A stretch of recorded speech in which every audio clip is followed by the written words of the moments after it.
Nabi Muhammad sallallahu alaihi wasallam. Wih, hebat berarti abangnya bisa ditulis semua Oh. isinya ya. Oh, jangan bukan cuma ditulis, dihafal Al-Quran itu. Dihafal Apa Al-Quran itu bang? dihafal, Al-Quran itu ditulis. Al-Quran itu dihafal dan dijaga. Iya bang, aku dengar Begitu. juga sih saksinya banyak juga aku dengar itu Ya, datanya jelas itu. Oke. Berbeda dengan Paulus kan? Kenapa Paulus itu bang? Kalau Paulus itu terima dari mana itu kitab-kitabnya 13? Ya dari Tuhan lah bang. Di mana dalilnya? Ya di Alkitab lah bang. Di mana itu? Tertulis di mana di Bible? Paulus menerima Ya dari Tuhan itu ada. di mana?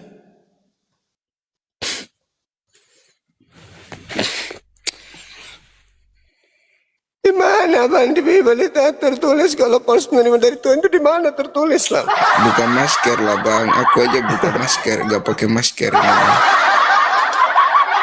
Tapi kan kamu juga cuman sehidung aja nanya muncul, ndak muncul juga gigimu enggak? Berarti Mana kalau aku tunjukin semua mukaku, kamu juga. coba mana gigimu enggak muncul? Parah. Nah gitu dong Bunda Rahma. Halo semangat malam. Cuma kok kamu kalah debat sama RK. Hmm.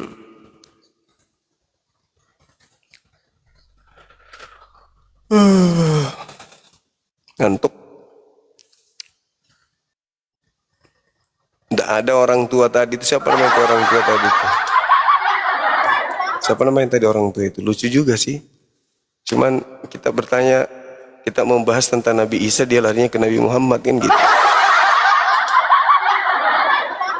Bukan si Mazmur yang sebelumnya. Yang rahangnya sudah hampir lepas sedikit lagi.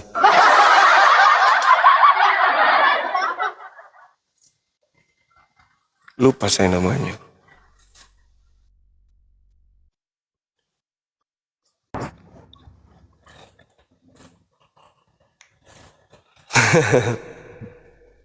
Iya betul, epologi betul. Halo kakaan. Halo kakak. Halo bang, Ada onde-onde kah? sorry bang, gelap. Gelap. Katolik Protestan. Ateis. Wih, mati mija. Bang, ini ada pertanyaan satu ini bang. Satu saja pertanyaan. Iya gimana? Allah kan maha kuasa bang.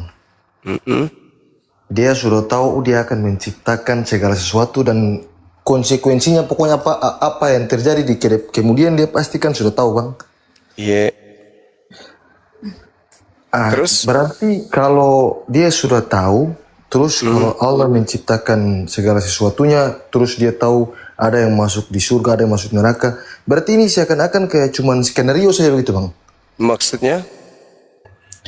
Maksudnya kayak Allah kan sudah tahu ini yang manusia ada yang nanti masuk neraka, ada yang masuk surga.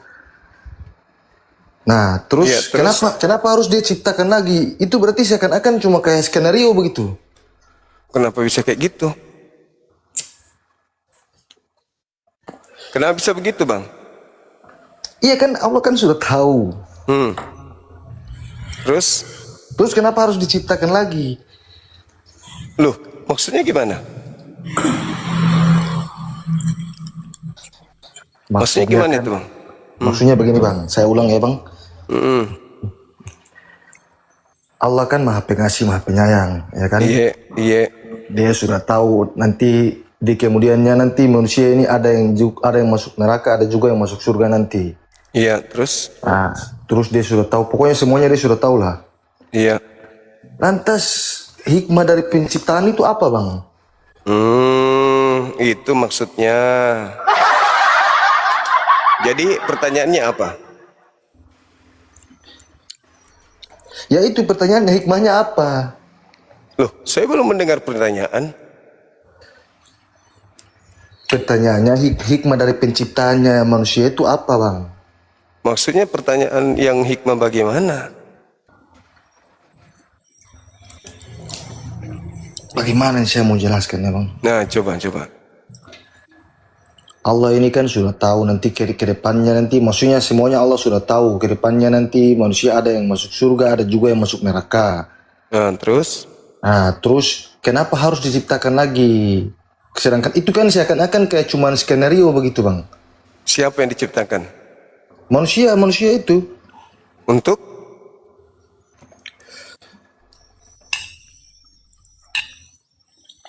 Untuk apa, Bang? Untuk apa diciptakan? Iya. Siapa? Kita manusia. Yang ciptakan kan Tuhan yang ciptakan. Iya, maksudnya ini kan cuma itu kayak skenario begitu saja, Bang. Siapa yang skenario? Kita sebagai jalan skenario-nya, Bang. Maksudnya gimana itu? Masa Abang nggak ngerti, Bang? Loh, abang jelaskan apa? Gimana sih mau mengerti? Saya kan bilang, Ah, Allah sudah tahu semuanya. Semuanya Allah Iya. sudah tahu kejadiannya. Kenapa harus diciptakan lagi? Hikmah dari penciptaan itu apa, Bang? yang diciptakan di sini siapa? Ya, kita manusia. Saya butuh penjelasannya. Cuma itu saja. Yang menciptakan Tuhan. Iya. Nah, terus kenapa Tuhan menciptakan kalau dia sudah tahu? Maksudnya Tuhan kan sudah tahu kita ini nanti ada yang ingkar, ada juga yang ikut sama dia. Terus kenapa dia harus menciptakannya lagi? Selamat Berarti itu malam. Nah, terus siapa yang menciptakannya? kenapa kita diciptakan begitu? Nah, itulah yang kutanya. Kalau dia sudah tahu kan, terus kenapa dia menciptakan? Berarti kita kayak korban, Bang. Kenapa kita jadi korban?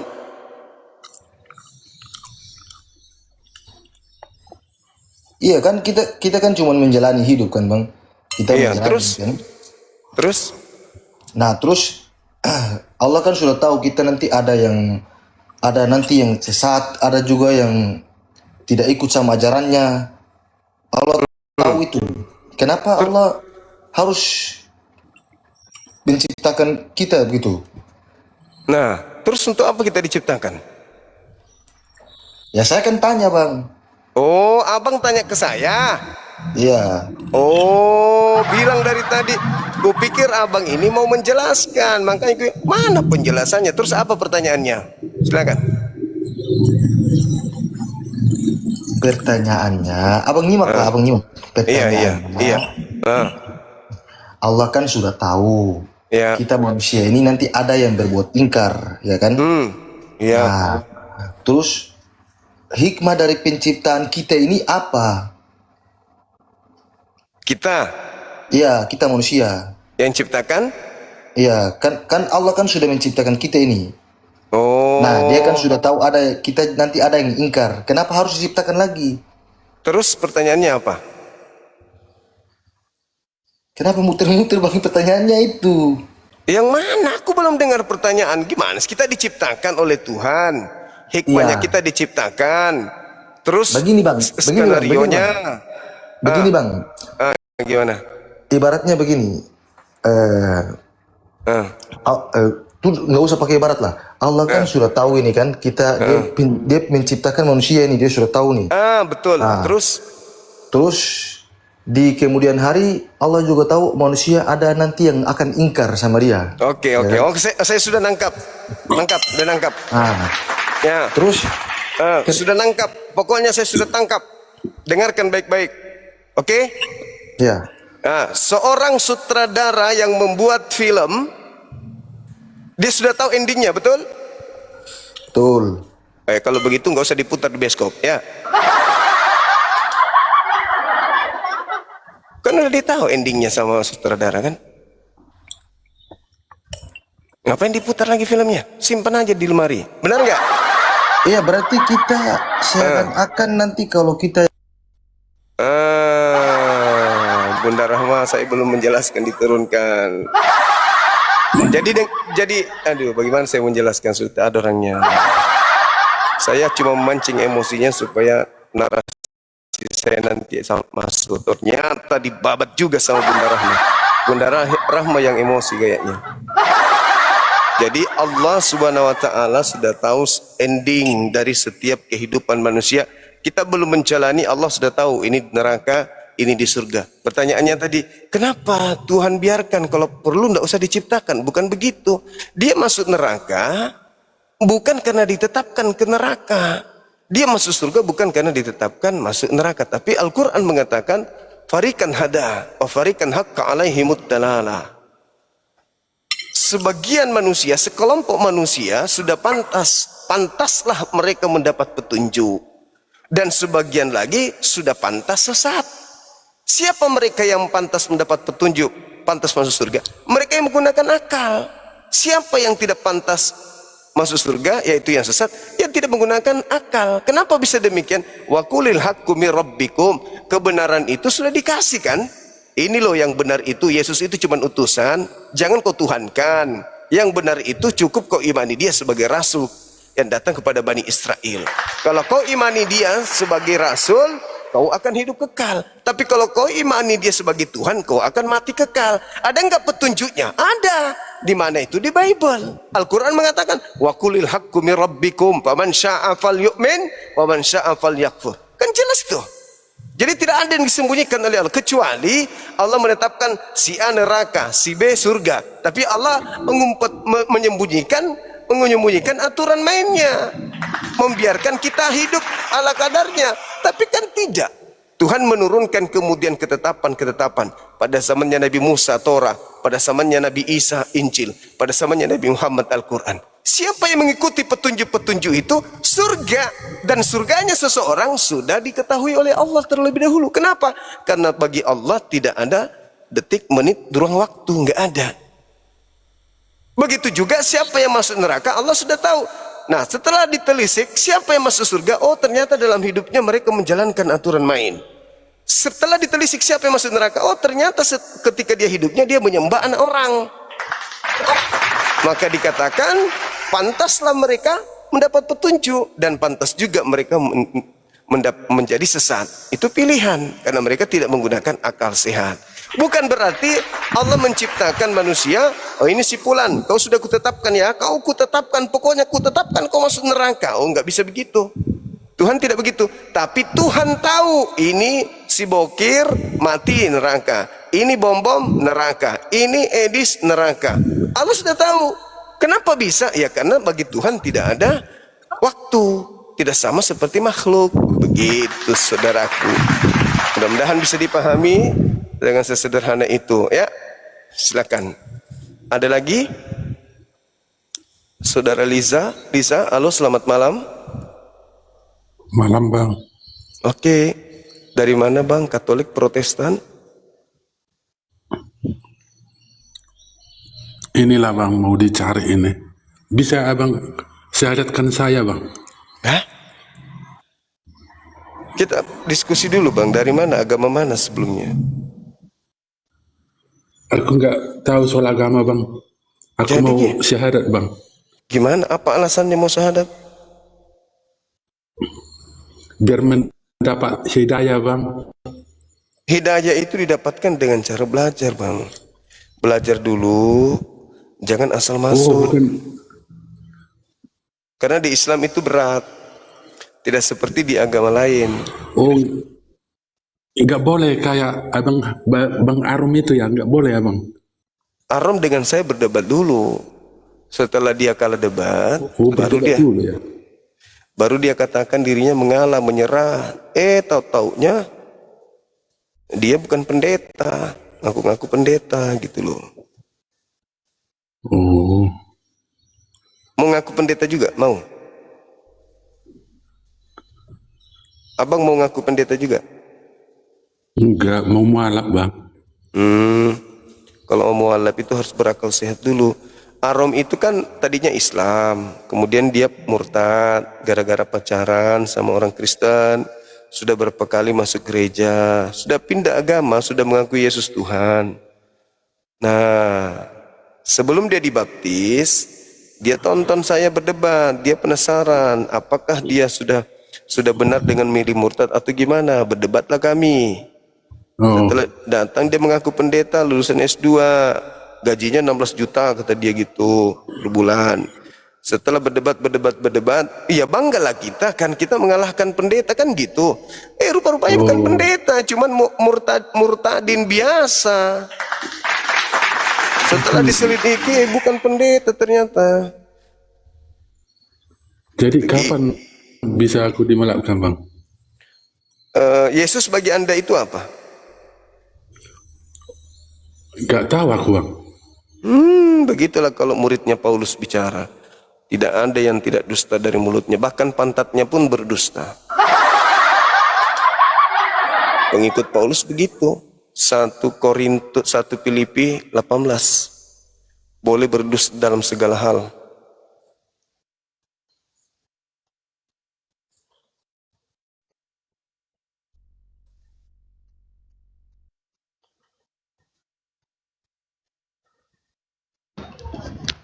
Assalamualaikum warahmatullahi wabarakatuh. Waalaikumsalam Masya Allah, warahmatullahi Bang. wabarakatuh. Siap. Salam dari Aceh, Bangku. Masya Allah. Ya, makasih. Masya Allah, luar biasa Bang ini. Halo Saudara Hizkia. Halo. Saudara Hizkia. Mau kemana? Kenapa lari?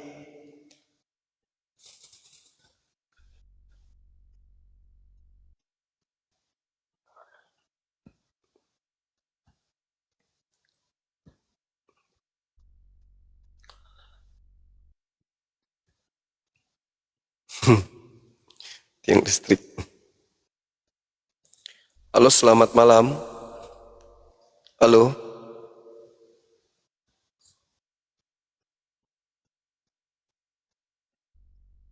Gak malu ya mereka seorang murtadin.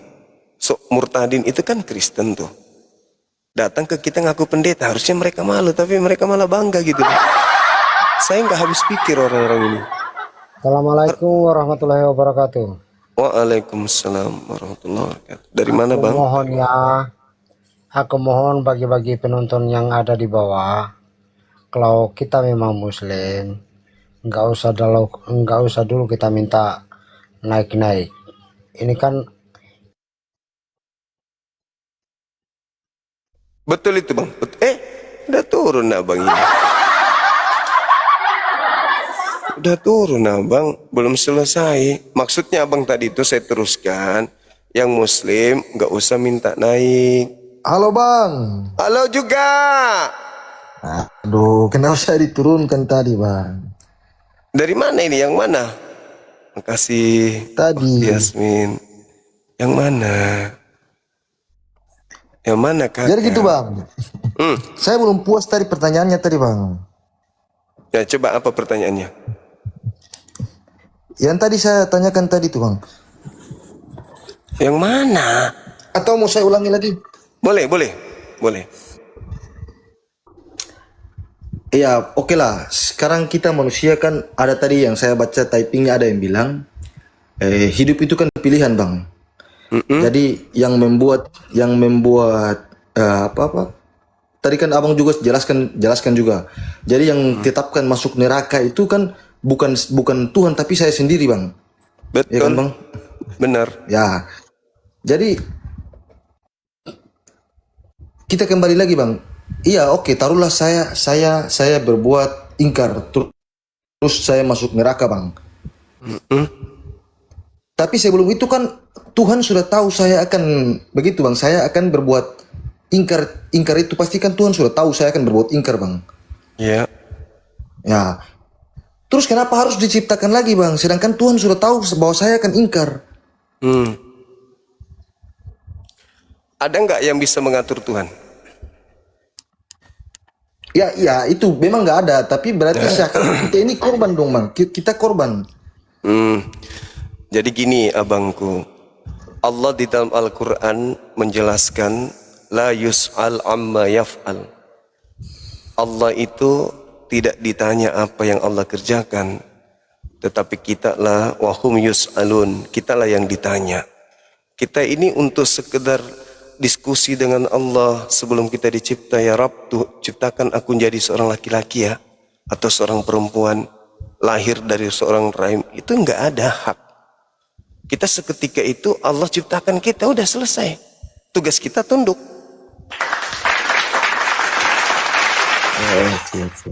Kita ingin kemudian bertanya kepada yang menciptakan, kenapa kau menciptakan? Bukannya kita harus bersyukur tuh, dikasih mata, dikasih hidung, dikasih kehidupan, punya anak, punya istri, punya keluarga, punya kehidupan. Coba Anda lihat monyet kerah, betapa rindunya dia ingin menjadi Anda. Andaikan monyet masuk ke posisi Anda masuk ke posisi monyet, hiduplah seperti monyet. Tapi andai saja monyet itu bisa jadi Anda, maka kemungkinan monyet itu akan menjadi taat menyembah kepada yang telah memberikan 2 biji mata kepadanya. Anda sibuk mencari kenapa Anda nggak menyibukkan diri Anda untuk berterima kasih kepada Dia yang telah memberikan kehidupan yang begitu sempurna? Malah justru memperbodoh diri. Kalau kau sudah tahu saya ke neraka, kenapa kau ciptakan aku? Kalau aku jadi Tuhan, langsung ku tampar ketepak, bodoh, bahlul. Aku justru sayang samamu. Aku ciptakan engkau dan aku siapkan tempatmu kembali, yaitu surga. Dengan pola sederhana, cukup kau tunduk kepada aku, ikuti, ku kasih kau surga. Kenapa kau memperbodoh diri? Andaikan saja aku suruh kau dengan beban berat tanpa aku berikan fasilitas, aku berikan kepadamu untuk kau sujud, bentuk badanmu bisa sujud kan? Kenapa sapi tidak aku perintahkan sujud? Kenapa dia nggak bisa ruku? Karena sapi bodinya, bentuk badannya memang kuperuntukkan bukan untuk melakukan sujud. Tidak seperti kamu. Maka kaulah yang bersyukur. Punya mata, punya kemampuan berkarya, kau bisa menikmati hidup. Malam pengantin kuciptakan kau perempuan, anak-anakmu aku berikan lagi dengan kasih sayang. Kurang apa lagi saya? Sekedar hanya untuk sujud kepadaku kau nggak mau, malah protes.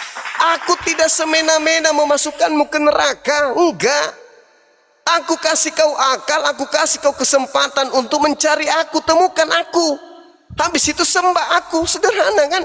Emang kau kurang ganteng apa, kurang tampan apa? Apakah kamu kurang kegagahan ketika kau sujud kepadaku?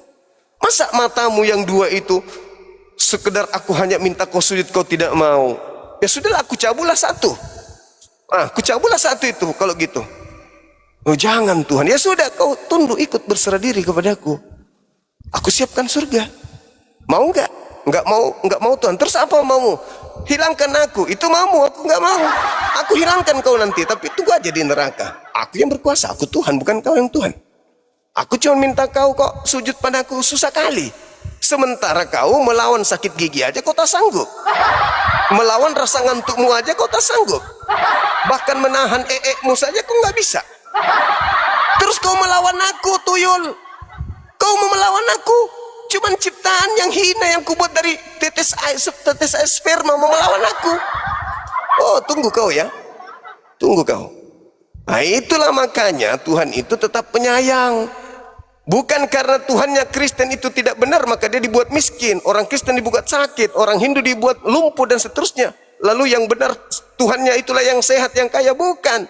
Tuhan memberikan segala-galanya. Mau dia disembah, mau tidak disembah, silakan nikmati. Apa yang aku berikan, fasilitas yang aku berikan, silakan kau nikmati. Matamu kau tidak beli, bukan kau bikin sendiri.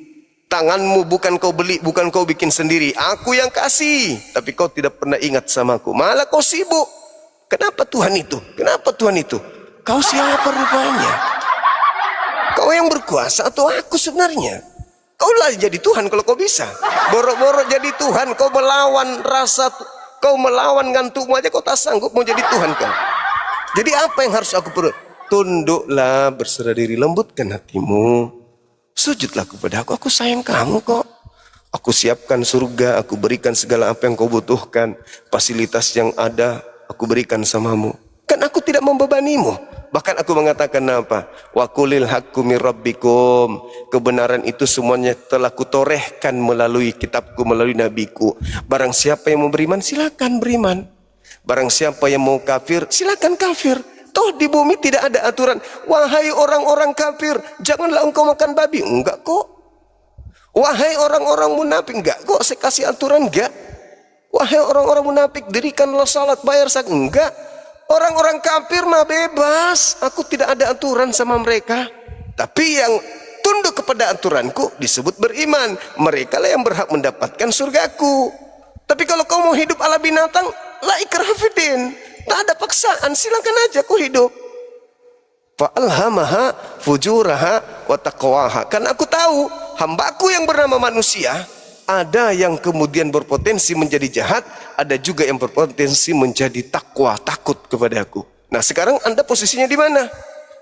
Oh saya nggak mau. Siapa suruh dia ciptakan? Oh tunggu kau ya. Tunggu kau. Sedikit lagi ku buat matamu katarak, mampus kau. Sedikit lagi ku buat kau kena asam lambung, asam urat, mampus kau. Kau melawan sama aku. Aku yang menciptakanmu. Biji matamu itu emang nenekmu yang buat. Aku yang membuat. Sekarang kau malah melawan sama aku. Oke, tunggu.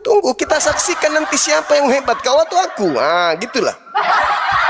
Jadi kita ini dicipta oleh Allah untuk beribadah. Kita sudah dicipta begini sempurna, coba. Kuasa apalagi, kurang kuasa apalagi Tuhan itu sama kita. Kita tidur nyenyak, ngorok. Jantung berdetak sendiri, tepak.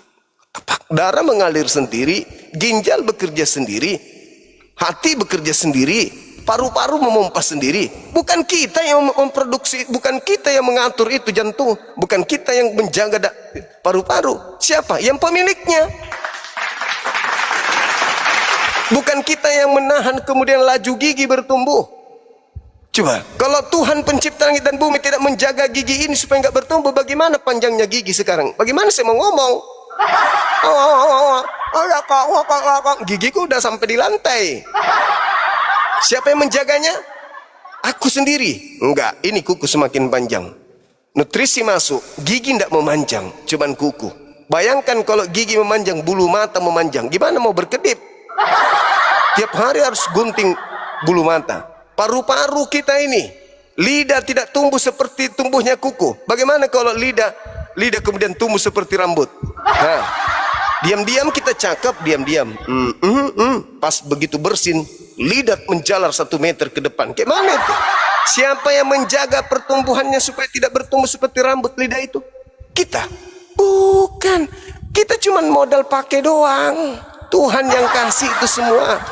Ini tulang rusuk dari kecil yang bertumbuh itu adalah tulang paha, tulang betis sehingga kita meninggi. Tulang rusuk siapa yang menahan sampai dia hanya sebatas ini saja? Coba kalau dia bertumbuh sama seperti rambut, maka dia tulang rusuk ini sudah melilit badan kita ini seperti terali, seperti per. Siapa yang menahan kita? Bukan orang tua, bukan juga. Aku, kata Allah, aku yang menjagamu. Aku yang mengatur itu semua. Aku susun kemudian tubuhmu, aku susun darahmu, nadimu, semuanya. Bahkan kau tidak tahu, kau hanya make. Pernah kau lihat lubang pantatmu? Enggak. Kau pernah lihat lubang kupingmu? Enggak. Tapi kau sombong sama aku, sekedar melihat batok kepalamu belakang saja? Enggak. Itu yang kau pakai tidur kan? Iya. Kau tahu rohmu? Enggak. Padahal sejak kau lahir sampai kau mati, rohmu itu adalah kamu sendiri. Rohmu itu adalah kamu. Kau pernah lihat dirimu? Enggak. Tapi ada rohmu? Ada. Kau tahu seperti bentuknya apa? Enggak. Kau pernah melihatnya? Enggak. Tapi kau masih sombong sama aku? Hah? Kucungkil juga matamu, kata Tuhan.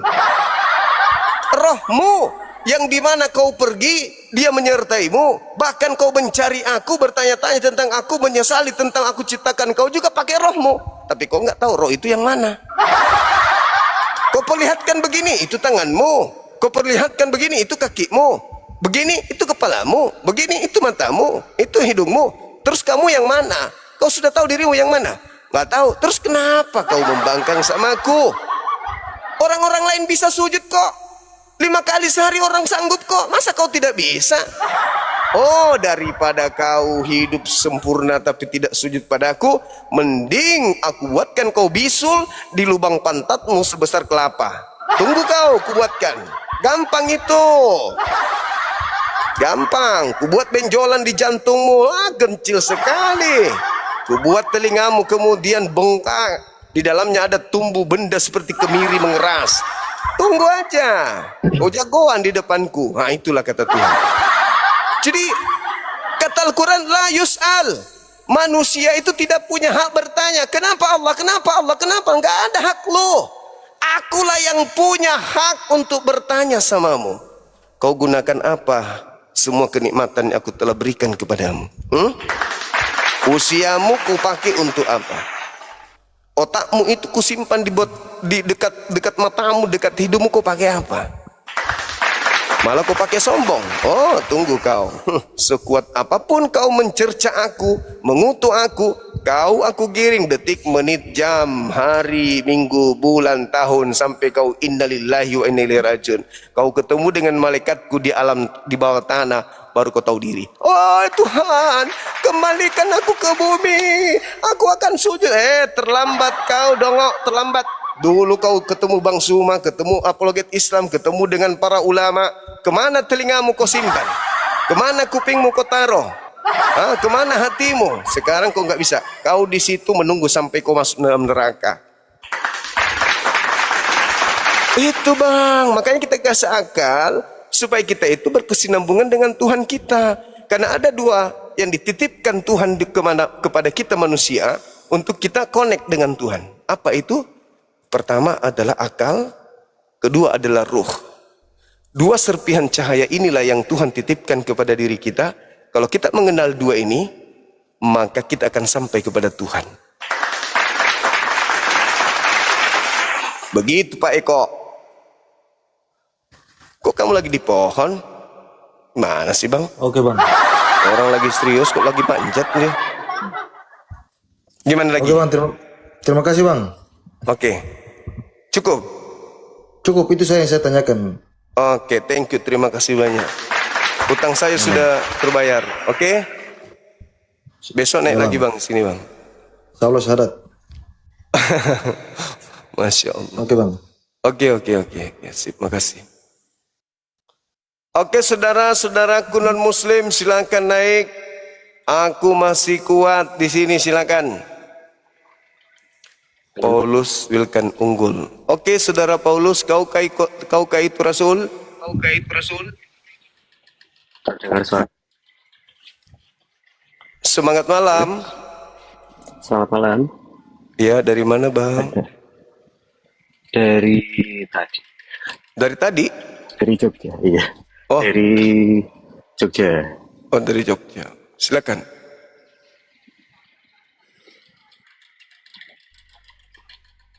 Katolik, itu yang Protestan? di atas. Kristen. Oke, sip. Protestan. Silakan buka kameranya bang. Buka kamera supaya, wow. Tidak bisa buka kamera ternyata. Saudara Tris.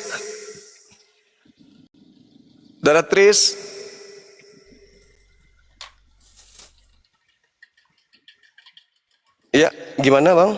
Gak bisa buka kamera ya? Nggak bisa.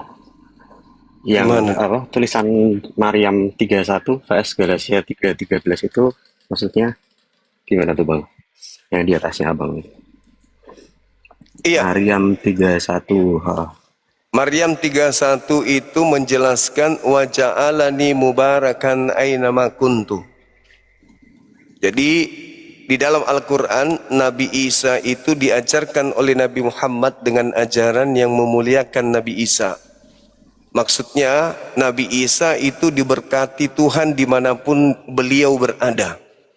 Mau di bumi, mau di langit, Nabi Isa senantiasa diberkati. Nah, sekaitan dengan nubuatan Yesus dalam Yohanes 16 nomor 7, 8, 9, 10 sampai 15 bahwa aku memang harus pergi ke langit.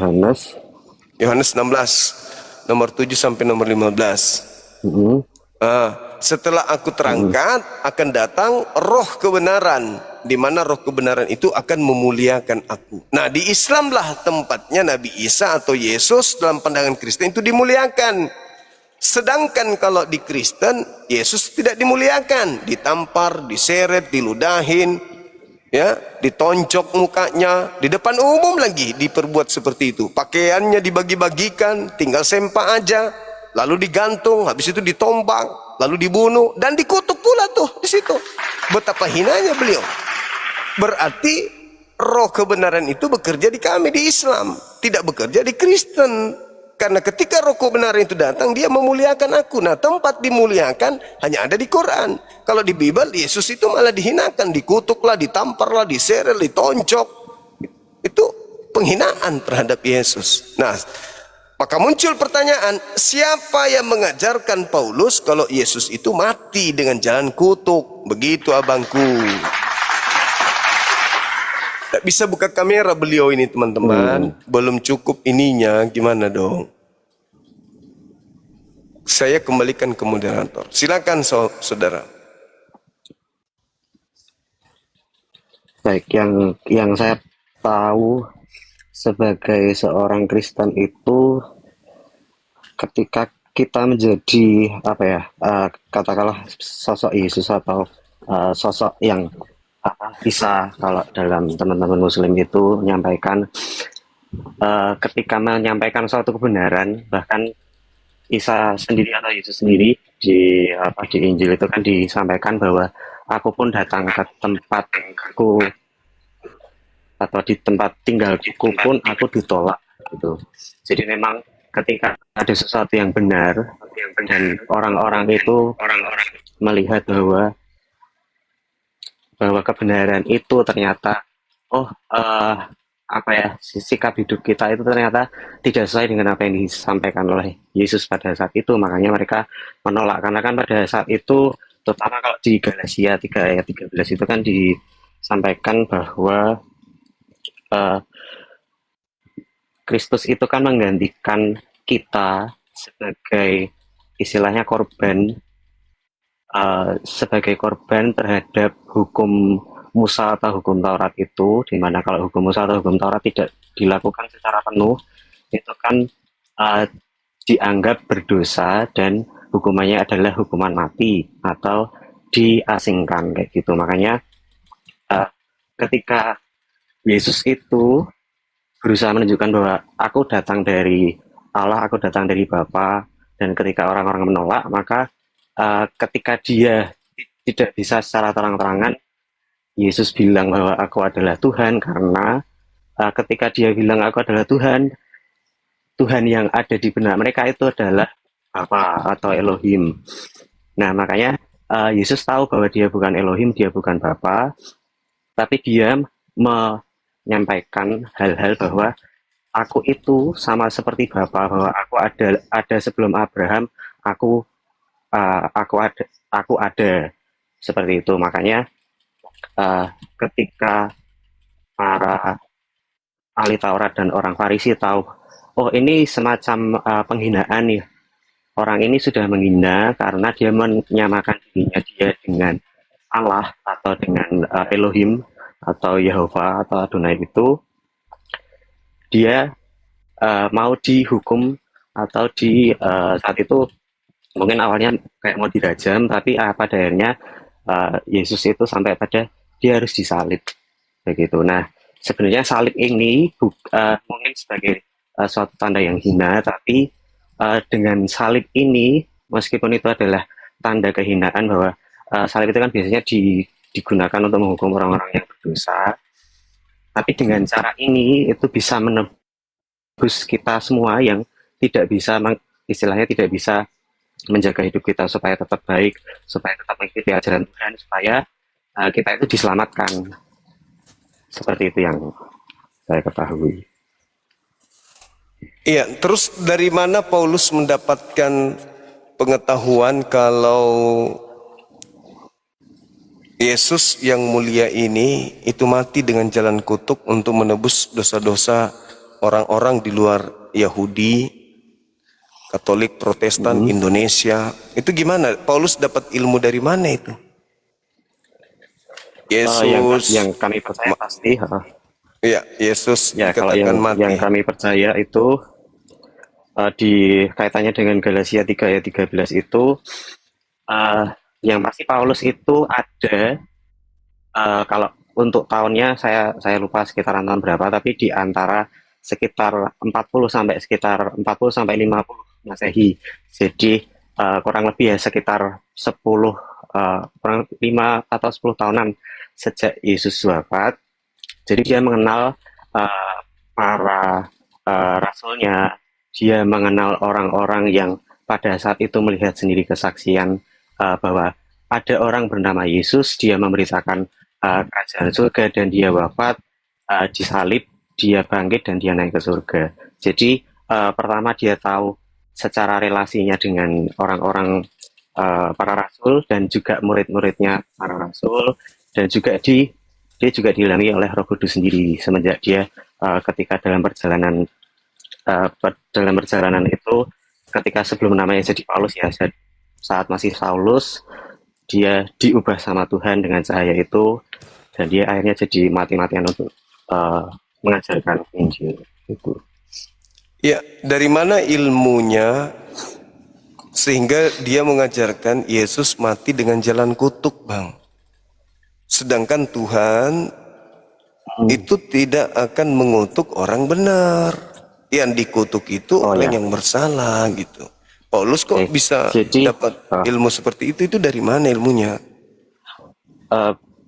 Mungkin melihat kalau di ini ya, berarti Galatia 3:13 ini berarti Kristus telah menebus kita dari kutuk hukum Taurat dengan jalan menjadi kutuk karena kita, sebab ada tertulis terkutuklah orang yang digantung pada kayu salib. Nah berarti kenapa kok di sini kutuk hukum Taurat? Kalau saya melihat sih, pertama dari menebus kita dari kutuk hukum Taurat. Nah kutuk hukum Taurat itu ketika orang tidak bisa menjalankan suatu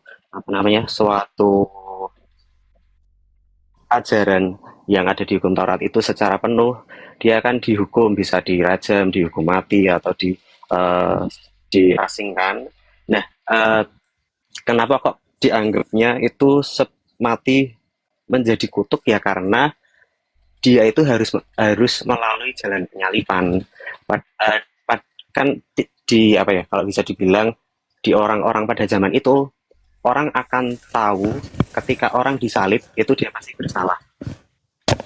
Berarti secara tidak langsung dengan Yesus disalib itu adalah mati secara dalam tanda kutip terkutuk seperti itu. Tapi sebenarnya bukan Yesusnya yang bersalah, tetapi dia menanggung dosa kita karena kita tidak bisa menjalankan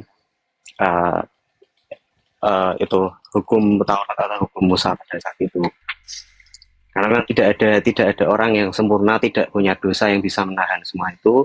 Pasti kita akan dihukum mati karena kita tidak bisa menjalankan hukum Musa atau hukum Taurat itu. Jadi menggantikan kita yang tidak bisa menjalankan secara utuh atau penuh hukum Taurat itu dengan cara mati yang bisa dibilang mengenaskan atau mati secara kutuk itu tadi.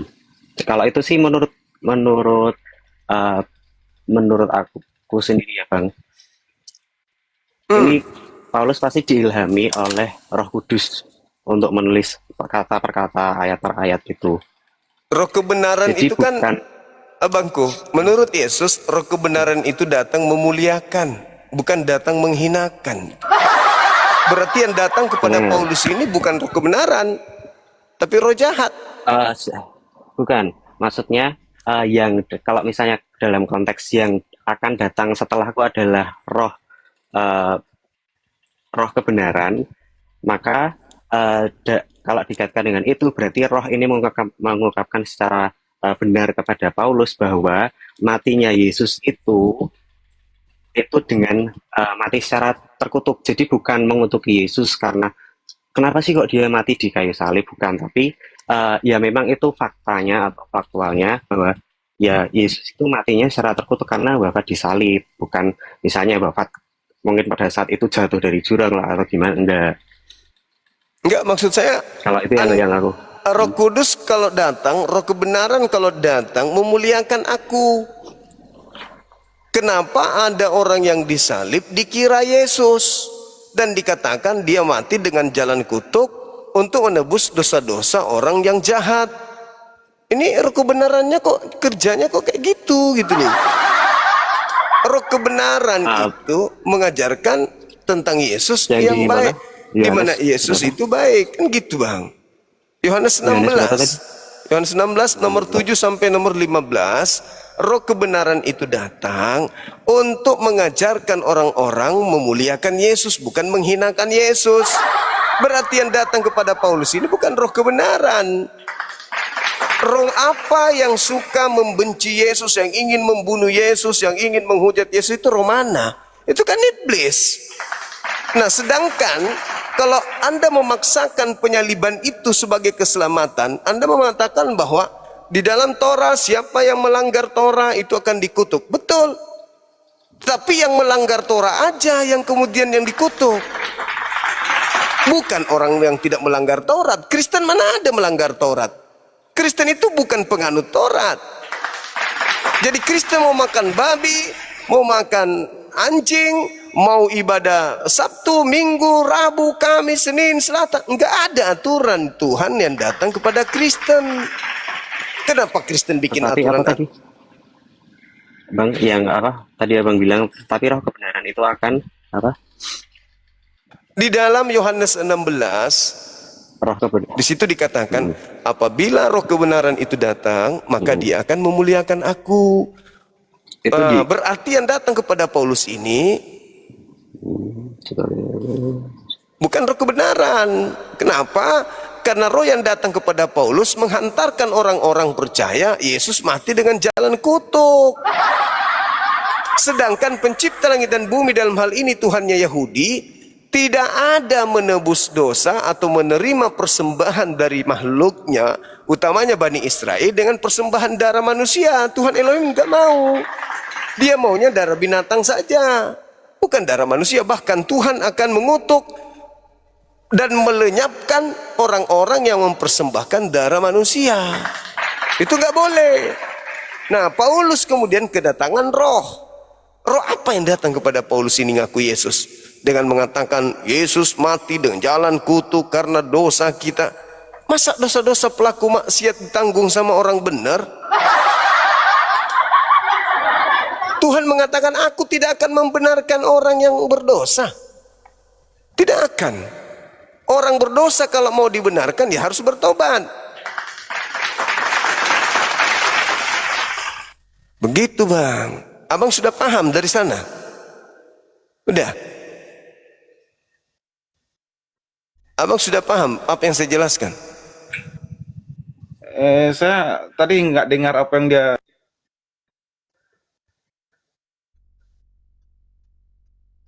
Kenapa dimatikan mic-nya ini?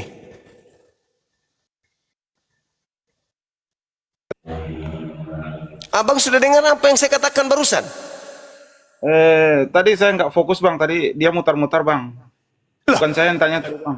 Abang yang menjelaskan tadi, aku yang menjelaskan pula, masa enggak Anda tahu? Bukan saya bang. Tadi yang. Jangan tadi, begitu bang. Orang sudah ngantuk-ngantuk ini, abang bertanya, aku jawab. Kenapa sih Bukan ketika saya, saya Bang. Abang kan tadi yang bertanya, Bukan. Tadi yang barusan turun. bukan abang? Bukan. Oh, sorry. Ya tadi kabur dia bang. Kabur. Abang dari mana? Katolik, Protestan? Saya nggak percaya agama bang. Itu ada pertanyaan yang membuat saya nggak percaya agama, bukan berarti saya nggak mau beragama. Saya nggak berhenti di situ. Saya malah mencari kebenaran. Maka saya melepas agama saya bagus. dulu. Ya, dulu apa? Islam. Iya Islam. Iya, terus Nah, ya. saya Pertanyaannya Islam. gini, Bang. Anda kembali lagi ke Islam. Bertanya ke Islam. Saya mencari kan bang. Siapa tahu dari Bang Zuma aja bisa mendapat hidayah itu. Oh, siap. Mendapat KTP-nya apa? KTP-nya apa? Islam. Islam bang. Oh, Iya. temannya Arom kayaknya ini. Asal jangan mengaku pendeta ya. Enggak. Cuman bermaksud wahyu sih, cuman mencari kebenaran itu. Makanya saya naik mau berangkat. Sejak usia berapa tidak berislam? Sudah 1 tahun lebih. Tapi Ya tadinya 35 tahun. apa yang mempengaruhi Anda sampai tidak percaya Islam? Saya melihat agama itu sudah menjadi alat kepentingan pribadi dan politik. Dan di tempat saya itu rata-rata begitu bang. Makanya saya bilang, oh ini kok saya mencari kebenarannya di mana? Sementara semua orang yang saya temui itu rata-rata memanfaatkan agama sebagai alat kepentingan politik atau pribadi. Iya, iya. Itu, Bang. Silakan. Makanya saya udah lepas dulu. Pertanyaannya Ya, gini Bang, saya mau bertanya nih. Saya melihat ketidakkonsistenan Tuhan pencipta itu. Ketika dia memberi pesan dan mengutus nabi yang berbeda. Misalnya gini, ada pesan yang berbeda itu di Imamat 11 kan. Di situ tidak memperbolehkan hewan yang dimakan itu kuku terbela dengan memama. Itu yang diperbolehkan. Nah, selain dari itu tidak diperbolehkan. Ya. Nah, kenapa di Islam memperbolehkan unta untuk dimakan? Sementara dia tidak masuk dalam syarat kuku terbelah. Itu Bang. Apa dasarnya umat Islam memperbolehkan unta itu untuk dimakan? Sementara jelas di Imamat 11 itu tidak memperbolehkan salah satu syarat yang tidak memenuhi syarat itu Bang. Misalnya kan yang diperbolehkan itu kuku terbelah dengan yang mengunyah. Nah, unta tidak memenuhi salah satu syarat, yaitu kuku terbelah. Iya. Itu pertanyaannya Bang. Apa dasarnya umat Islam memperbolehkan unta untuk dimakan? Oke. Tapi Anda percaya ada Tuhan? Ada Tuhan. Iya, saya percaya Bang. Oke. Tuhan itu harus ditaati kan? Tuhan itu harus ditaati. Iya. Kalau Tuhan perintahkan abang membunuh anak abang, abang mau? Kalau sudah masuk ranah iman, wajib. Pintar. Tunduk patuh. Sekarang hukum tentang binatang, halal haramnya yang datang di dalam Torah itu berlaku untuk siapa Bang? Bani Israel. Boleh nggak hukum itu ditakar untuk Islam? Nah, itu yang saya minta penjelasannya Bang.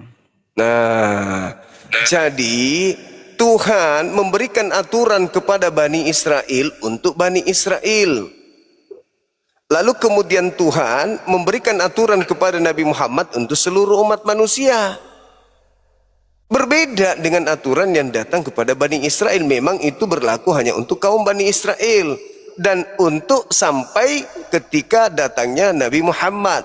Setelah datang Nabi Muhammad, maka aturan mereka itu sudah tak berlaku lagi. Yang berlaku adalah aturan yang datang kepada Nabi Muhammad. Al-Quran surah Al-Ma'idah ayat 15, ayat 16. Ya ahlal kitab, wahai engkau yang dulu pernah aku berikan Taurat, Zabur dan Injil. Qad ja'akum rasulun yubayyinu lakum.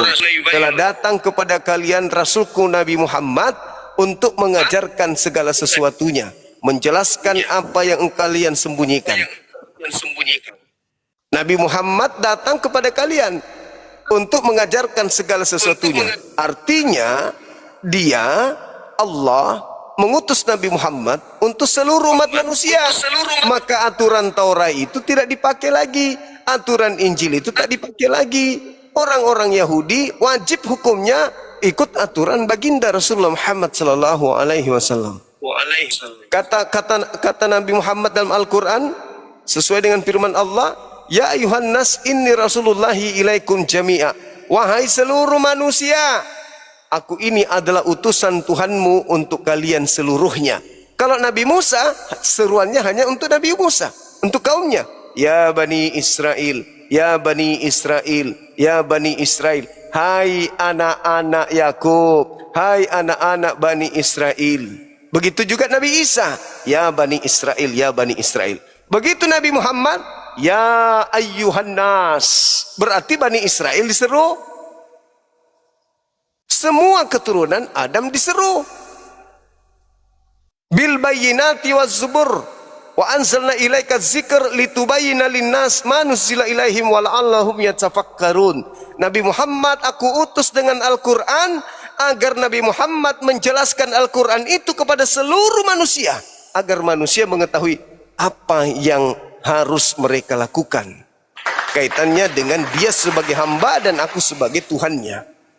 Jadi Al-Quran itu datang, sudah tak berlaku lagi yang lain. Semuanya harus tunduk kepada Al-Quran. Jangan Anda mengatakan, loh kok tidak konsisten. Bukan tidak konsisten. Torah pada zamannya, Zabur zamannya, Injil zamannya. Begitu selesai zamannya, ditentukan dengan datangnya Al-Quran. Maka zaman hukum-hukum yang datang kepada Bani Israel tidak berlaku lagi. Sekarang saatnya adalah Al-Quran untuk seluruh umat manusia. Adapun informasi Taurat, Injil, Zabur itu hanya untuk kita imani bahwa dulu Allah pernah mengutus sebuah kitab namanya Torah, Zabur dan Injil. Namun sekarang mereka pemilik kitab-kitab tersebut kudu wajib bermuara kepada Quran. Tak ada lagi yang lain. Begitu saudaraku. Yang Anda pelin-pelan itu kalau Taurat masih dipakai, Al-Quran masih dipakai, Anda berada di tengah. Loh, ini yang mana yang harus saya lakukan ini? Nggak bisa begitu. Karena Taurat zamannya sudah selesai. Sekarang zamannya Al-Quran. Zamannya Orde Lama, Orde Baru sudah tak ada. Sekarang zamannya reformasi. Maka semua ketetapan Orde Lama dan Orde Baru melebur di dalam reformasi. Begitu abangku. Jadi nggak bingung lagi gitu loh. Iya bang, cukup bang. Sangat banyak yang saya ilmu ini bang. Ya, Masya Allah, subhanallah. Oh, abang dari mana ini? Aceh? Sulawesi Utara, Manado. Oh, Manado. Iya. Oke. Sip. Ya. Oke bang, makasih bang. Baik, saudara, makasih.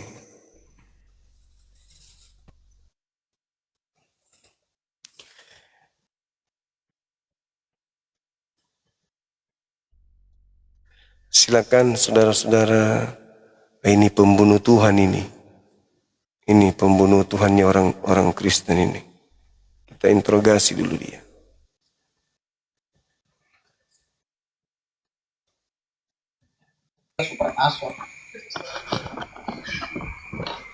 Halo.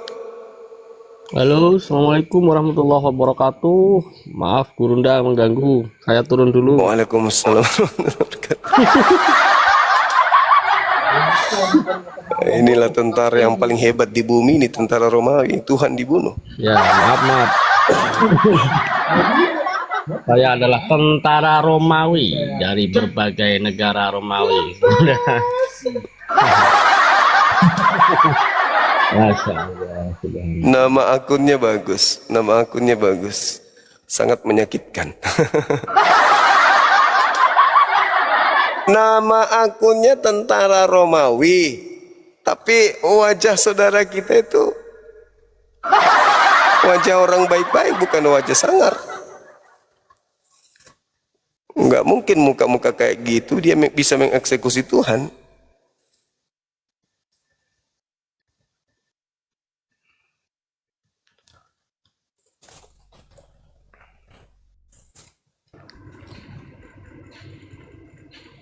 Halo, selamat malam.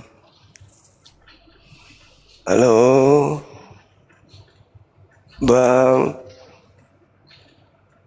Halo, Bang. Bang, ada obat bisul, Bang.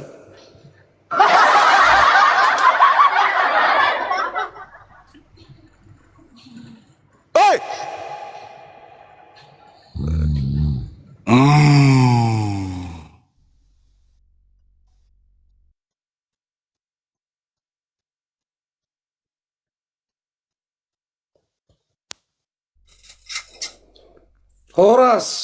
Horas. Itulah biar ganteng ya kan. Ntar dulu ya, gerak konkem. Ya, oke. Katolik Protestan. Kristen. Oh, Kristen, Protestan berarti. Iya boleh. Iya. Oke.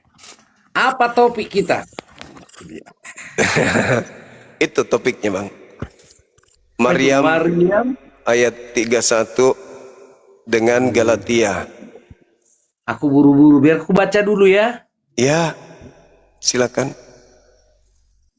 Maryam. Terima kasih Ahi Sugi. Masya Allah guru saya ini. Iya, mantap. Matius 26:67.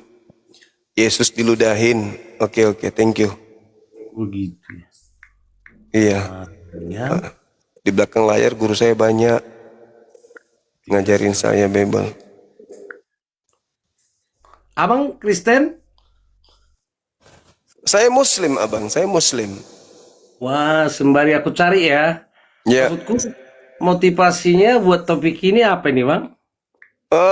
Motivasinya itu supaya kita tahu di mana roh kebenaran itu bekerja. Wow, itu keren, itu keren. Apakah di Islam roh kebenaran itu atau di Kristen kan gitu, Bang?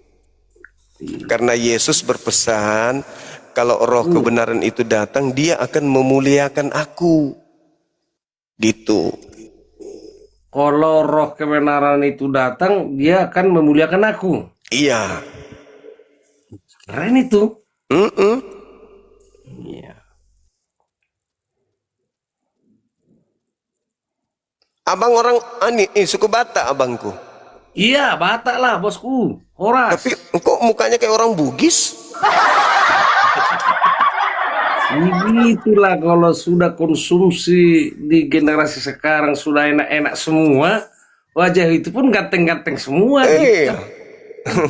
Enggak seperti saudara-saudara saya Batak yang lainnya. Abang ini ganteng kayak orang Bugis. Itu bisa dari sisi pandang yang berbeda. Saya baca dulu Galatia 3 ayat 13 ya. Iya. Lanjut, Bang. Biar sekalian didengar para penonton kita. Iya, sip. Kristus telah menebus kita dari kutuk hukum Taurat dengan jalan menjadi kutuk karena kita. Iya. Sebab ada tertulis, terkutuklah orang yang digantung pada kayu salib. Wow. Bagus? bagus. Iya, bagus. Bagus. Terus sandingannya Maryam 31. Iya, Nabi Isa wa ja'alani mubarakan aina ma kuntu. Aku diberkahi di mana saja aku berada. Tidak sempat dia dikutuk. Wow. Pengertiannya hostnya bahwa Yesus tidak sempat dikutuk. Iya, nggak ada ruang untuk mengutuk beliau karena beliau adalah orang yang diberkati oleh Tuhan. Amin. Nah, itu gimana itu, Bang? Kenapa bisa? Pengertianku bukan dalam teologi ya. Iya. Tapi pengertian dalam keimanan yang aku jalankan sampai saat ini. Iya. Itu agak-agak dipisahkan tuh ya. Iya. Kalau bahasa teologi nanti takut salah saya. Siap. Itu. Jadi boleh abang bacakan yang Maryamnya sekali lagi? Wa ja'alani mubarakan aina ma kuntu wa awsani bis shalah waz zakah ma dumtu hayya. Iya. Allah menjadikan aku jadi seorang yang diberkahi di mana saja aku berada dan memerintahkan kepadaku untuk mendirikan ibadah serta menunaikan zakat atau bayar pajak atau kalau dulu perpuluhan sepanjang hayat gitu. Iya. Jadi kira-kira topiknya di mana yang mau kita coba? Yesus mengatakan di data Yohanes 16 nomor 7, 8, 9 sampai 15 bahwa aku memang harus pergi. Sebab kalau aku tidak pergi maka roh kebenaran itu tidak datang. Ya. Dan kalau roh kebenaran itu datang, dia tidak berkata-kata dari dirinya sendiri, melainkan apa yang didengarkan, itulah yang dikatakannya. Dan kalau ia datang, dia memuliakan aku. Asik. Nah, berarti selepas dari Yesus ini, yang datang dua tokoh di Kristen Paulus, di Islam Nabi Muhammad. Oke. Nah, siapakah di antara dua tokoh ini yang memuliakan Yesus?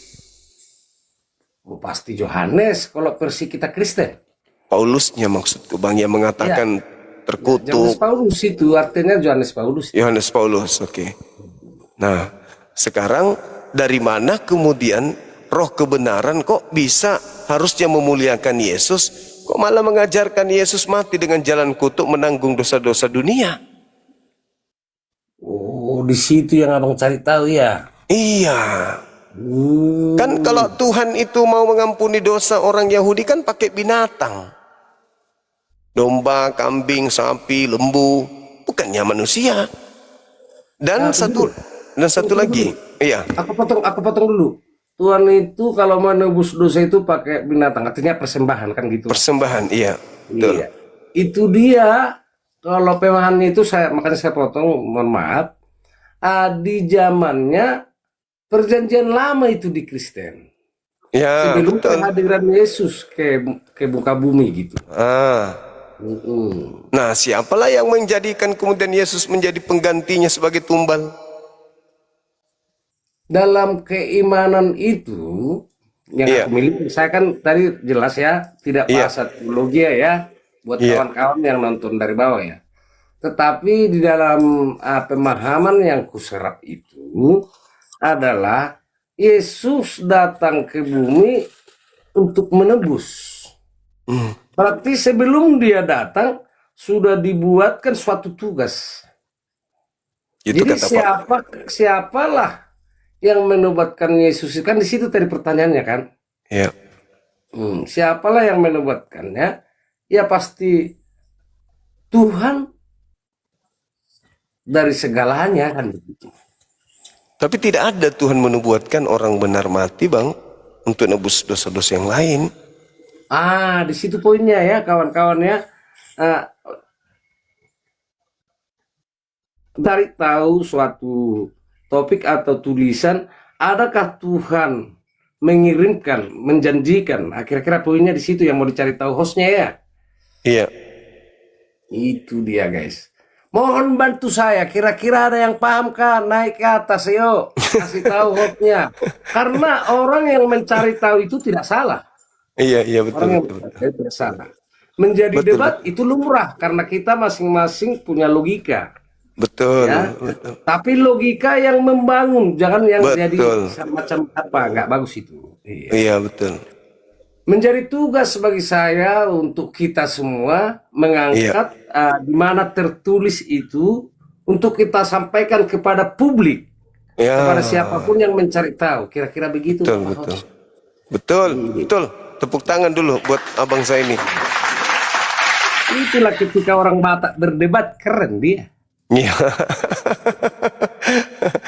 Ada Betul, lagi betul, yang mau betul. kita lanjutkan Bang? Karena tugas yang Bapak host tanyakan itu cukup penting dan bagi saya Iya, akan belajar. iya. Mungkin habis ini kita naikkan, mungkin ada teman yang tahu dalilnya abang. Boleh ya? Boleh dong, boleh Oke, oke. dong. Makasih abang. Salam kenal, nanti jumpa lagi kita. Siap Horas. Bang. Horas. Horas. Oh, keren kali, bah. Kalau semua saudara-saudara kita dari Kristen sama seperti abang ini dalam berdialog, aman kita berdialog sampai 3 minggu pun duduk di sini tuh enggak masalah. Kenapa? Karena beliau tidak tidak ngotot pada sesuatu kondisi di mana beliau belum temukan dalilnya. Beliau jujur, aku belum tahu dalilnya. Ayo yang dibawa naik kalau ada yang tahu. Itu baru gentleman. Ada lagi yang tidak tahu, sosokan nggak tahu sama sekali. Bukannya mengakui kalau dia tidak tahu, malah nyerang ke Al-Quran lah, ke hadits lah, kemana-mana perginya untuk membela diri. Tidak perlu yang kayak gitu, nggak perlu. Uraikan aja yang Anda tahu. Apa yang Anda tahu ya uraikan aja. Kan begitu. Itu keren. Salut saya kalau ada abang kayak gitu tadi. Luar biasa. Pasti banyak teman abang ini. Banyak teman, diterima di mana-mana saja bergaul. Nah, itu bagus. Tidak ada sentimen agama. Keren itu. Keren, keren. Masya Allah. Luar biasa. Semoga nanti ke depannya bisa sahur sama-sama.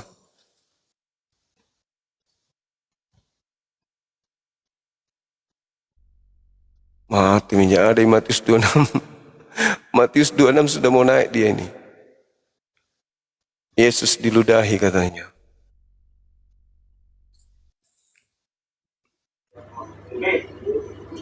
Halo saudara Iwan. Halo. Saudara Iwan. Sorry bang.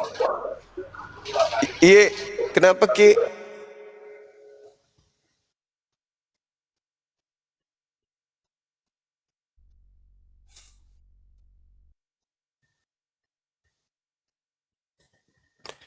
Halo, silakan yang masih mau diskusi, silakan naik. Ini saudara pejuang rupiah dari 3 tahun yang lalu minta naik, enggak naik.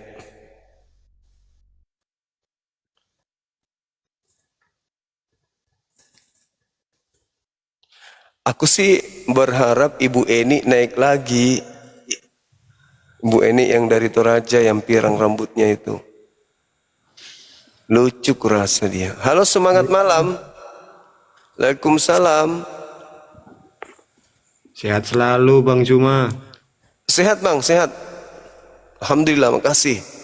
Doa yang sama Abang juga. Amin. Amin. Terus perjuangkan kebenaran Sip. Islam, Bang. Tapi Abang kok cantik, Abang? Pakai apa? Apa, Bang? Abang kok cantik? Itu istri saya, Bang. Oh, sorry. Maaf. Kirain filter Abang, filter perempuan dipakai. Enggak lah, Bang. Ya udah, Bang, itu aja, Bang. Oke, sip. Luar biasa. Maaf ya, Bang ya. Maaf. Kirain Abang yang cantik tadi. Nah, ini dia. Ini dia yang kita tunggu-tunggu saudara-saudara sekalian. Ini dia. Ini dia si jali-jali.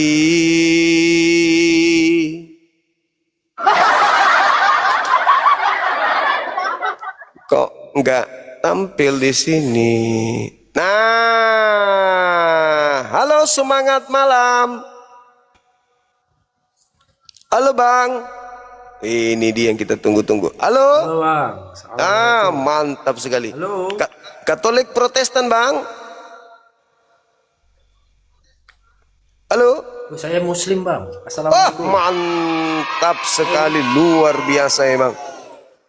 Keren Abang ini. Di mana posisi Bang sekarang? Sumatera Utara Bang. Sumatera Utara. Ada yang ingin disampaikan Abangku? Oke Bang, oke, makasih. Terima kasih.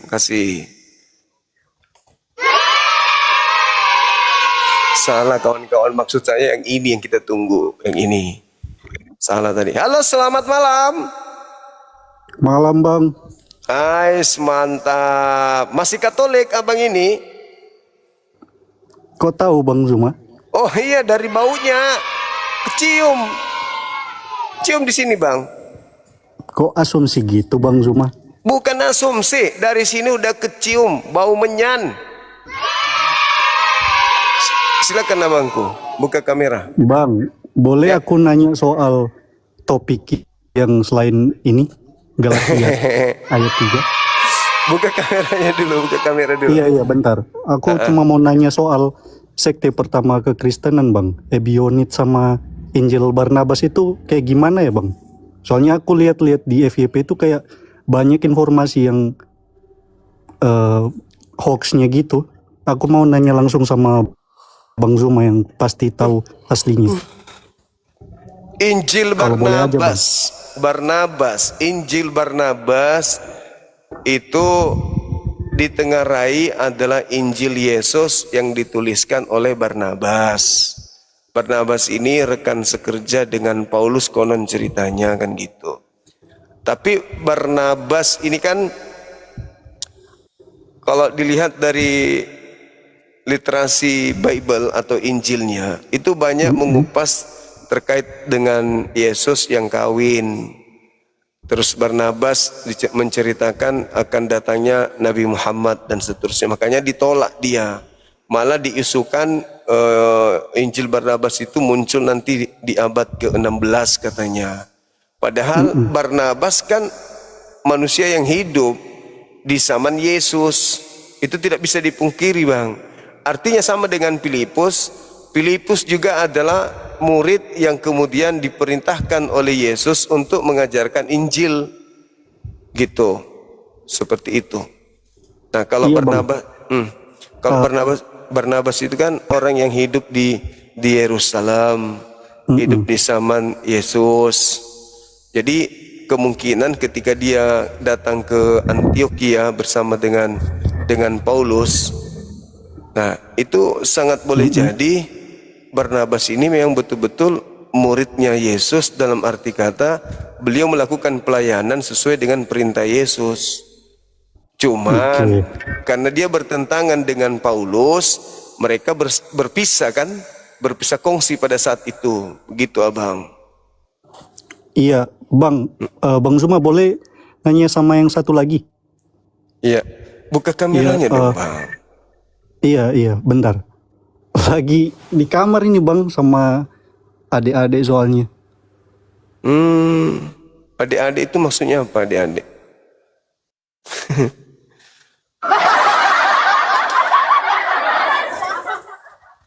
Sama adik-adik. Oh tonjak itu kau ya, kau sama adik-adik. Bang Handi juga pasti mau tonji. Oji juga pasti mau Ji. Tidur sama adik-adik Ji.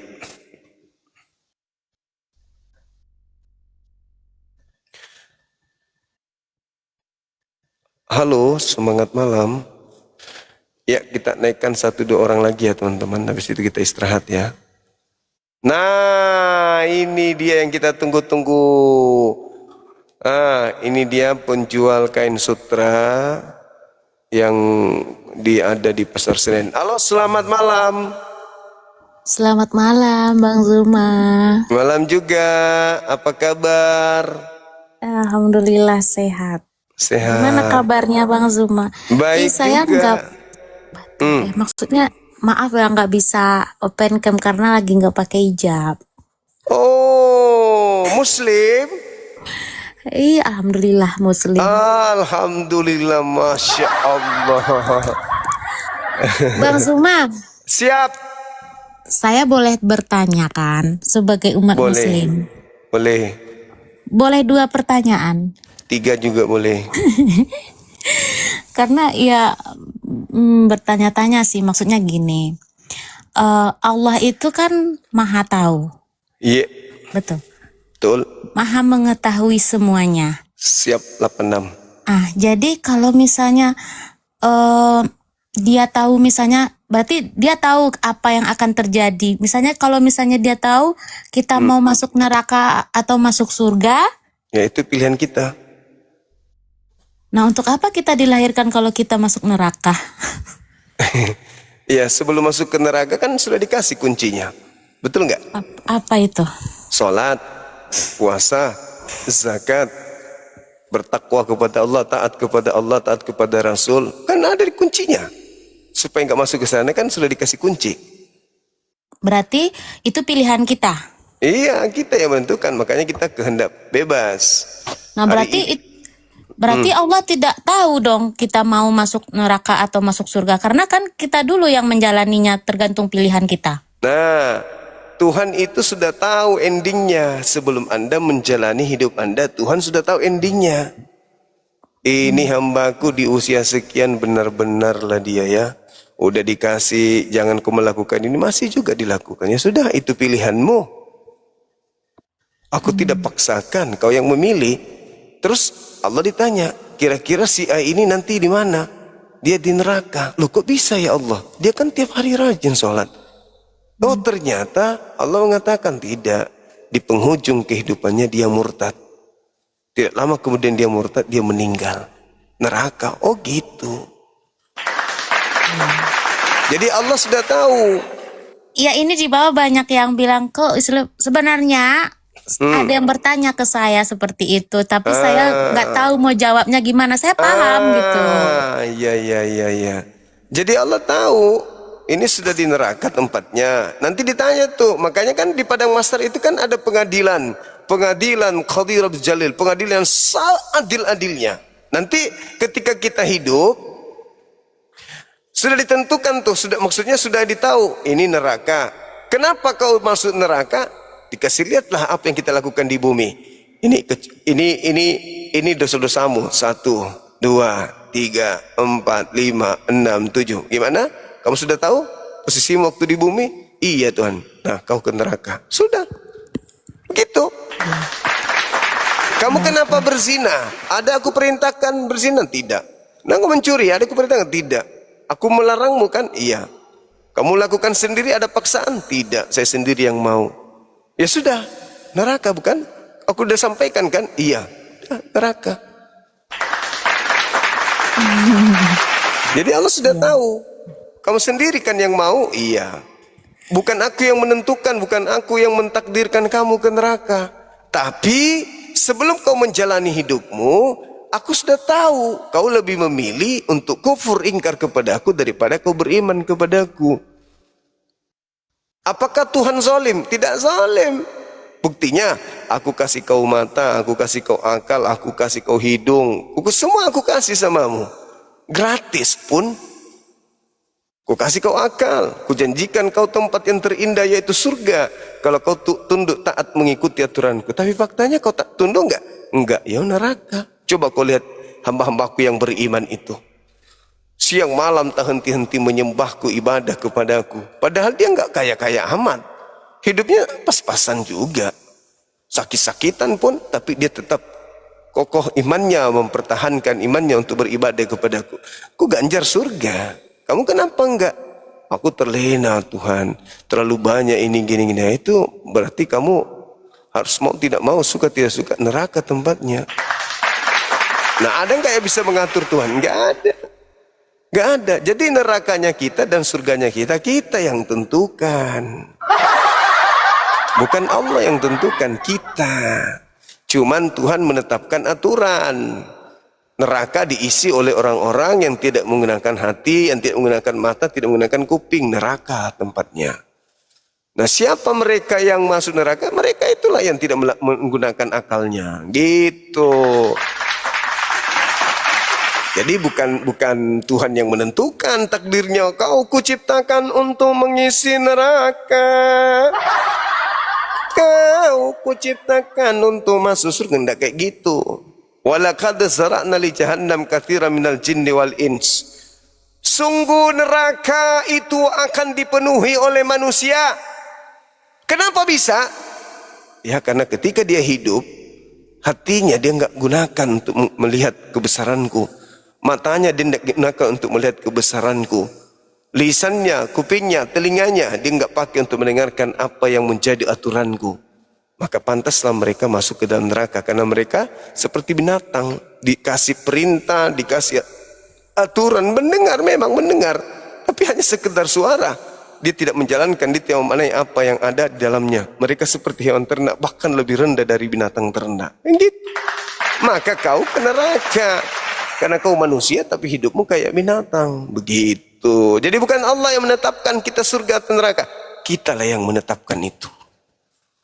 Kitalah yang menetapkan. Makanya orang beriman itu ya semata-mata beriman, berserah diri. Allahu Akbar. Besok subuh Allahu Akbar. Zuhur Allahu Akbar.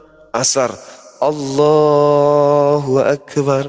Maghrib Allahu Akbar. Isya Allahu Akbar. Subuh Allahu Akbar. Begitu seterusnya. Sampai kemudian dia digiring sampai kematian. Itu orang beriman. Semua diserahkan kepada Allah. Bukan aduh enak ini aku udah mati, besok lusa ini aku udah nyaman. Kenapa? Aku rajin sholat, rajin bersedekah, rajin zakat, umroh tiap tahun, haji udah berapa kali, aku bangun masjid, impak sedekah luar biasa, aku sudah pasti masuk surga. Enggak gitu. Bukan begitu maksudnya menyembah kepada Allah itu, enggak kayak gitu. Semua diserahkan kepada Allah. Allahu Akbar. Serahkan kepada Allah. Sakit, serahkan kepada Allah. Miskin, serahkan kepada Allah. Diuji, semua kepada Allah. Ikhlas Allah. Apapun yang terjadi, hanya Engkau ya Allah. Ikhlas. Qul huwallahu ahad. Engkau adalah satu-satunya Tuhan. Apapun yang terjadi, aku tidak goyah. Sama seperti Nabi Ayub. Kamu melihat Nabi Ayub kuat, kata Allah kepada setan. Ya, wajar ya Tuhan. Kenapa dia tidak kuat? Dia punya harta berlimpah. dia punya istana, dia punya harta, dia punya ini, ya wajarlah dia taat kepadamu. Coba kamu cabut rezekimu. Kok coba nikmat-nikmatmu yang ada pada dirinya kau cabut, maka dicabutlah satu persatu. Bahkan kesehatan Nabi Ayub pun dicabut. Tapi Nabi Ayub tetap Allahu Akbar, Allahu Akbar. Sakit beliau sampai berulat tubuhnya. Ketika mau wudhu dilepaskan satu-satu ulatnya. Sek, wudhu. Setelah selesai simpan lagi ulatnya. Kenapa? Aku tahu kau diutus oleh Tuhanku untuk mengujiku. Aku tidak akan berubah imanku kepada Tuhanku. Dengan sakit ini aku tak akan pernah berhenti sujud untuk sholat. Itu Nabi Ayub tuh. Luka-lukanya, boroknya sudah ada ulat-ulat goyang-goyang di tubuhnya itu. Kita mau pergi sholat nih, tak kesandung kakinya dengan tegel rumah lantai. Aduh, kayaknya ini firasat tidak baik. Tidur lagi. Hanya gara-gara kayak gitu. Gigi nyamuk berbekas. Aduh ma, kenapa sih nyamuk gigi aku? Yang ini bekasnya merah. Aku nggak bisa wudhu lagi, sakit. Habis itu kita mimpi masuk surga gitu. Ikhlas menyembah kepada Allah dalam keadaan apapun.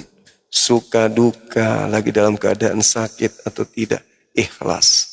Dingin, gak bisa wudhu. Kalau dingin ini gatal, ini sakit. Ikhlas karena engkau satu-satunya Tuhan. Tak ada tempatku mengadu. Sedingin apapun air ini aku tetap pakai untuk wudhu untuk engkau. Itu ikhlas beribadah. Begitu. Ada baru pergi tanah suci, bukti dia tidak ikhlas naik tanah suci, pulang, nggak mau lagi dia kalau emasnya nggak sampai sini. Gara-gara dia ke tanah suci, nggak mau lagi dia kalau nggak dipanggil haji. Iya Bu Haji, iya Pak Haji.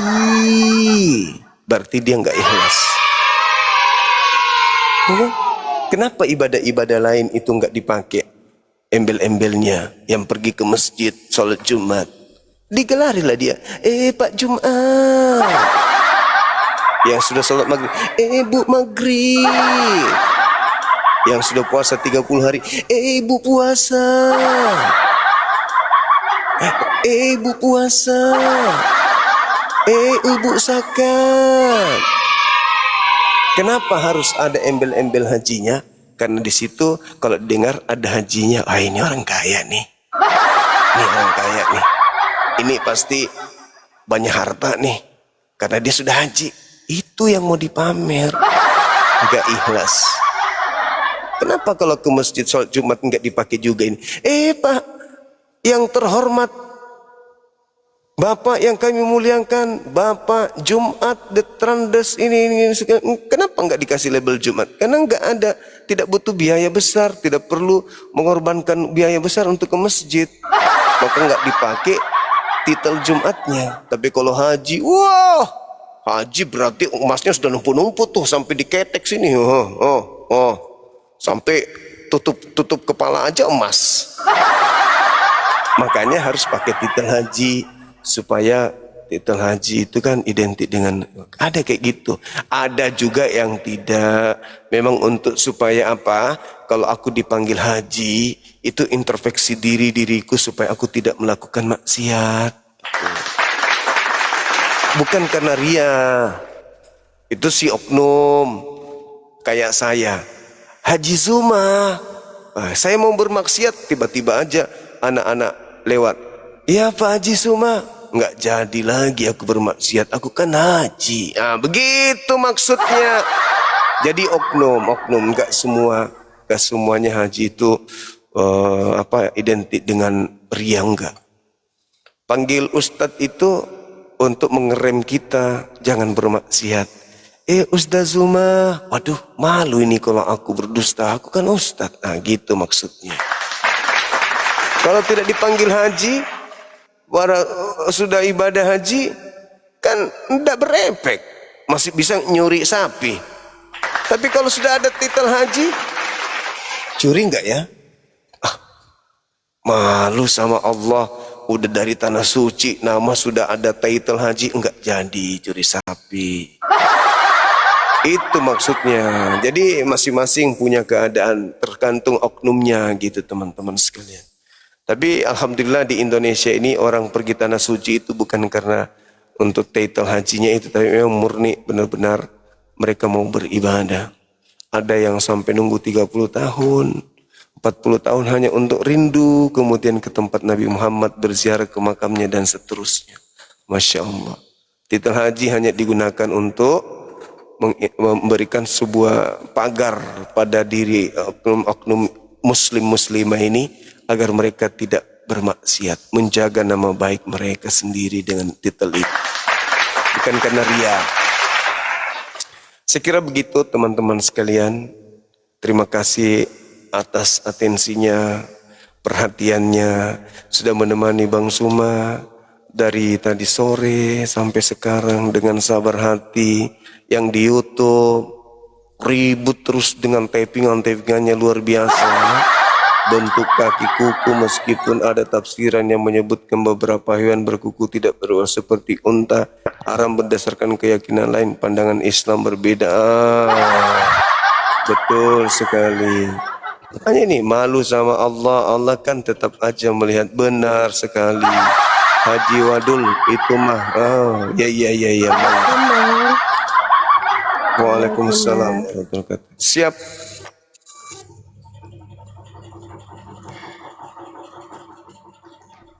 Bang, salam kenal ya Bang Yasa dari Kalimantan Barat. Saya mau bertanya Bang, tapi masih bergetar aja.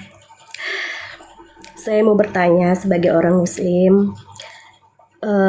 Saya kan waktu masih kecil bertetangga banyak sama orang-orang Katolik.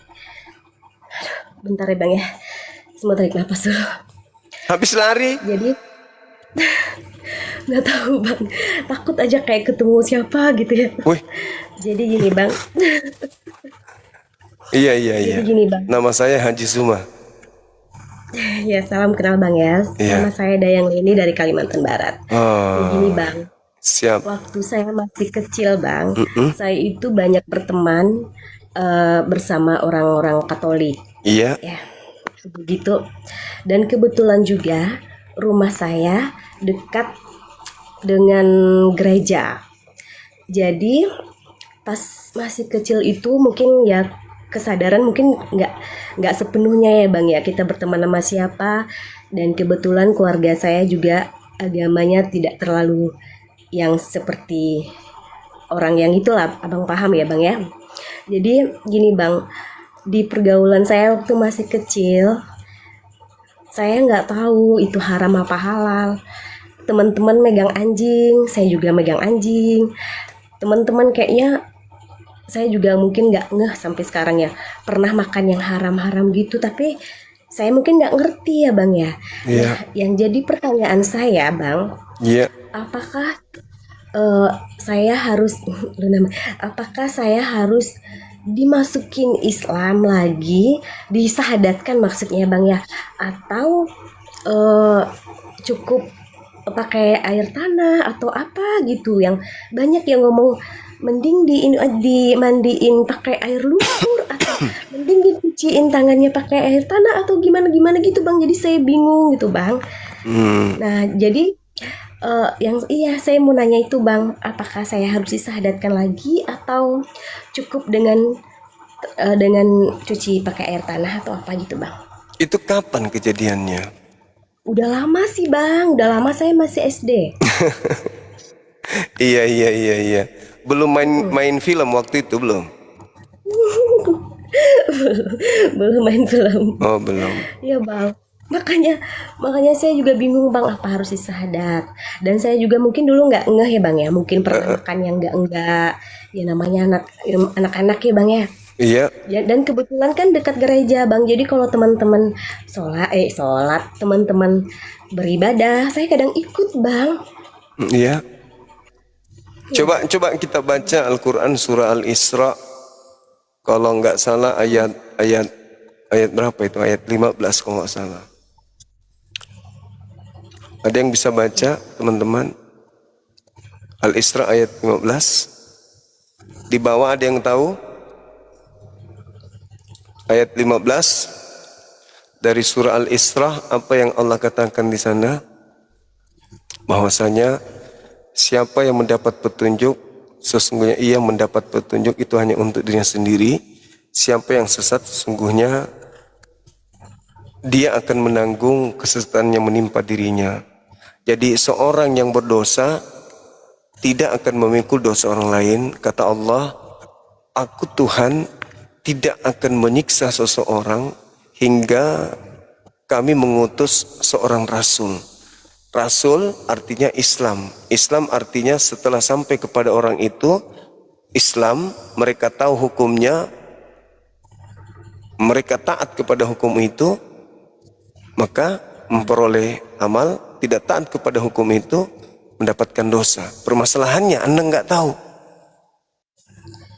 Iya kan? Belum tahu kan? Nah, berarti nggak ada hukum bagi orang yang tidak tahu. Kecuali sudah tahu. Lalu kemudian dilanggar, itu baru dihitung berdosa. Kalau belum tahu, ya nggak apa-apa. Udah gitu satu Bang, karena saya banyak berteman sama orang Katolik. Tapi Saya sekarang dari kan dulu tuh sudah tahu kan? Udah tahu, jangan lagi diulang udah kan? tahu. Ya.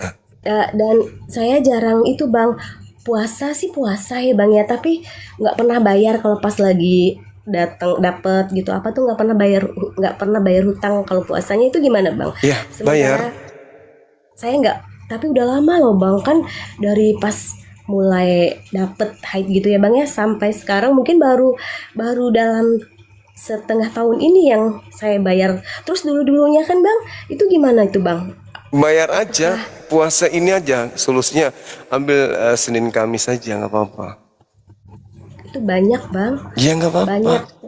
nggak masalah. Nggak perlu, nggak kehitung kan Bang, jadi nggak apa-apa ya Bang ya. Iya, bisa bayar Senin Kamis sambil bayar fidyah juga, gitu. Gitu ya Bang. Iya. Ini beneran sepupuan sama Luna Maya enggak? Enggak Bang. Oh, itu Pak Bom Bom dibawa chatting.